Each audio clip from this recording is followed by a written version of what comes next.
Конечно задзвони телефонот на релација Скопје-Атина. Премиерите на Македонија и на Грција Зоран Заев и Алексис Ципрас денеска попладне телефонски разговарале 1 час, но кој кому му се јавил и што точно си кажале никој не открива. Нема детали ниту во кусото владино соопштение. Единствено се знае дека утре ќе се слушнат пак. Разговорот се реализираше меѓу 14 и 15 часот по македонско време. За време на разговорот се дискутираше за преостанатите прашања и беа разгледани неколку идеи за решенија. Претходно денеска премиерот изјави дека многу брзо ќе биде постигнато решение за спорот и дека тоа би можело да се случи пред самитот на ЕУ закажан од 25 до 29 јуни. Се работи за последните моменти околу обидите да се приближиме во ставовите, со тоа што се надевам ќе ја соопштиме взаемно, истовремено, срекната вест и за граѓаните на Република Македонија и за граѓаните на Грција дека има договор. Тоа, рече Заев, би бил договор најпрвен меѓу премиерите, па меѓу министрите за надворешни работи, а дури потоа ќе бидат информирани председателот на државата, шефот на опозицијата и другите политички лидери и граѓаните. Конечната одлука ќе биде донесена на референдум. Негираше дека процесот се одолговлече поради дополнителни барања од грчката страна.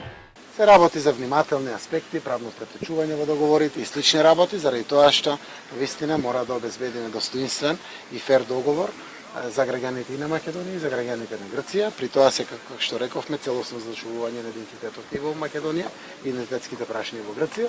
Верувам дека со овие последни чекори ќе направиме доста добар текст кој што на вистина ќе биде и правно формална гаранција за двете страни. Премиерот остави можности поради договорот да го одложи најавеното патување во Германија утре и задутре. Нагласи дека деновите за решение се бројни и врзани со самитот на ЕУ, закажан за 25 и 26 јуни. Од грчката опозиција пак побараа Ципрас итно да го извести парламентот за последните случувања во разговорите за името.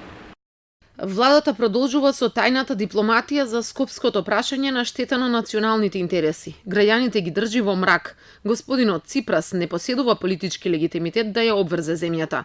Премиерот треба итно да го извести парламентот, бидејќи целосно ја носи одговорноста за неговиот избор. Грчкиот министер без ресора Лекос Лабурарис ги повика коалиционите партнери во владата да не се противат на решението. Изјави дека се работи за сложено име за внатрешна и надворешна употреба, со отстранување на иредентистичките претензии и промена на уставот на соседната земја.